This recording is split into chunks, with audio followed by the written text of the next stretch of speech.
पहाड़ों के बीच बसे उस पुराने बंगले शांति विला में सन्नाटा इतना गहरा था कि घड़ी की टिक टिक भी हथौड़े की तरह सुनाई दे रही थी। सुमित्रा देवी की मौत के बाद घर में शोक से ज्यादा एक अजीब सा भारीपन था। सुमित्रा की बेटी अंजलि, जो खुद मिनिएचर आर्टिस्ट थी, अपनी मां के अंतिम संस्कार के बाद भी रो नहीं पाई थी। अंजलि और उसकी मां के रिश्ते कभी सामान्य नहीं रहे। सुमित्रा देवी अपनी अंतिम सांस तक रहस्यों में घिरी रहीं। वे घर के एकांत कमरों में घंटों बैठी रहती थी और अक्सर दीवारों से बातें करती थी। अंजलि को लगा था कि उनकी मौत के बाद वह बोझ हल्का हो जाएगा, लेकिन उसे क्या पता था कि असली बोझ तो अब शुरू होने वाला है। अंजलि का परिवार 4 लोगों का था। उसका पति समीर, जो एक शांत स्वभाव का कॉलेज प्रोफेसर था, उनका 18 साल का बेटा ईशान, जो अक्सर गांजे के नशे में अपनी दुनिया में खोया रहता था, और 7 साल की छोटी बेटी काव्या, जो थोड़ी विचित्र थी। काव्या अपनी दादी के सबसे करीब थी और अक्सर अजीब सी आवाजें निकालती थी।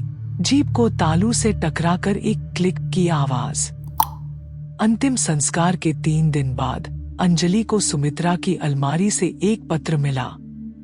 उसमें लिखा था, हमारी कुर्बानियां बेकार नहीं जाएंगी। जो मैंने सहा है वह तुम्हें भी सहना होगा, ताकि उसे अपना घर मिल सके। उस रात काव्या ने पहली बार नींद में चलना शुरू किया। वह घर के बगीचे में बैठी थी और अपनी कैंची से एक मरे हुए कौवे का सिर काट रही थी। जब अंजलि ने उसे टोका तो काव्या की आंखों में वह मासूमियत नहीं थी। उसने बस अपनी मां की तरफ देखा और वही पुरानी क्लिक की आवाज की। अंजलि का मानसिक संतुलन डगमगाने लगा। वह अपने काम के कमरे में उन छोटे छोटे मॉडलों को बनाती थी जो उसके जीवन की घटनाओं को दर्शाते थे। उसने अपनी मां के शवगृह का एक मॉडल बनाया जिसमें उसकी मां का सिर गायब था। समीर ने इसे उसकी शोक की अभिव्यक्ति समझा, लेकिन अंजलि को महसूस हो रहा था कि घर के कोनों में कोई खड़ा है। ईशान एक रात अपने दोस्तों के साथ पार्टी में जाने के लिए जिद करने लगा। समीर के कहने पर वह काव्या को भी साथ ले गया। पार्टी का शोर ईशान के कानों में गूंज रहा था, लेकिन उसका ध्यान धुएं के छल्लों में था। तभी काव्या ने उसका हाथ झटका। उसका चेहरा नीला पड़ रहा था, गले से घरघराहट की आवाज आ रही थी। ईशान, वह मुश्किल से फुसफुसा पाई। उसने गलती से मूंगफली वाला केक खा लिया था, जिससे उसे जानलेवा एलर्जी हो गई। ईशान घबराकर उसे लेकर पुरानी सेडान कार की ओर भागा। सांस ले काव्या, बस पहुंच गए, उसने चीखते हुए गाड़ी स्टार्ट की। पहाड़ी रास्ता घुमावदार था और कोहरा इतना घना कि हेडलाइट की रोशनी भी हार रही थी। पीछे की सीट पर काव्या तड़प रही थी। उसका गला इतना सूज गया था कि हवा अंदर नहीं जा पा रही थी। घबराहट में उसने खिड़की का शीशा नीचे उतारा और अपना सिर बाहर निकाल लिया ताकि ठंडी हवा से कुछ राहत मिले। ईशान की नजर सड़क पर थी। उसकी रफ्तार 100 के पार थी। अचानक सड़क के बीचों बीच एक मरा हुआ जानवर दिखा। उसे बचाने के चक्कर में ईशान ने स्टीयरिंग जोर से दाईं ओर मोड़ा।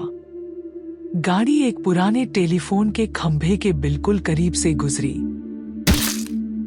एक अजीब सी सूखी आवाज आई, जैसे किसी ने गीले कपड़े को पत्थर पर पटका हो। गाड़ी रुक गई। सन्नाटा इतना गहरा था कि ईशान को अपनी धड़कनें सुनाई दे रही थी। उसने पीछे मुड़ने की हिम्मत नहीं की। उसे बस रात की हवा का शोर सुनाई दे रहा था जो खुली खिड़की से अंदर आ रही थी। उसने धीरे से रियरव्यू मिरर शीशा एडजस्ट किया। पीछे की सीट पर काव्या का धड़ सीधा बैठा था, लेकिन कंधे के ऊपर कुछ नहीं था। बस खून की फुहारें छत को भिगो रही थी। सड़क पर उस खंभे के पास काव्या का सिर पड़ा था, जिसकी आंखें अभी भी खुली थी और आसमान को ताक रही थी। ईशान ने पूरी रात गाड़ी नहीं रोकी। वह सुन्न अवस्था में घर पहुंचा, गाड़ी गैराज में खड़ी की और बिना पीछे देखे अपने कमरे में जाकर लेट गया। सुबह जब अंजलि ने गैराज का दरवाजा खोला तो उसकी चीख ने पूरे पहाड़ को कपा दिया। वह चीख इंसानी नहीं, किसी जानवर की हार जैसी थी। काव्या की मौत के बाद घर नर्क बन गया। समीर और ईशान के बीच दीवार खड़ी हो गई। अंजलि पागलपन की कगार पर थी। तभी उसकी मुलाकात एक महिला से हुई जिसका नाम माया था। माया ने दावा किया कि वह भी अपने बेटे को खो चुकी है और उसने प्लानचेट के जरिए उससे संपर्क किया है। माया ने अंजलि को एक प्राचीन मंत्र सिखाया और कहा, अगर तुम चाहती हो कि काव्या वापस आए तो इस मंत्र को अपने घर के बीचों बीच पढ़ो। अंजलि ने वैसा ही किया। उस रात समीर और ईशान की मौजूदगी में उसने मोमबत्तियां जलाईं और मंत्र पढ़ा। अचानक घर की खिड़कियां अपने आप खुलने लगी। ईशान की आंखों की पुतलियां सफेद हो गईं और वह काव्या की आवाज में बात करने लगा। लेकिन वह आवाज डरावनी थी, मानो हजारों साल पुरानी कोई रूह बोल रही हो। समीर ने गुस्से में अंजलि की उस किताब को आग में डाल दिया जिससे वह मंत्र पढ़ रही थी। जैसे ही किताब जली, समीर के शरीर में अपने आप आग लग गई। वह अंजलि की आंखों के सामने जिंदा जलकर राख हो गया। अंजलि अब अंजलि नहीं रही थी। उसका शरीर किसी धागे से बंधी कठपुतली की तरह झटके खा रहा था। वह घर की छत के कोनों पर छिपकली की तरह रेंग रही थी। उसकी आंखें पूरी तरह काली पड़ चुकी थी। ईशान जब उठा तो घर में मोमबत्तियों की गंध और सड़े हुए मांस की बदबू फैली थी। वह डगमगाते कदमों से अटारी की ओर बढ़ा।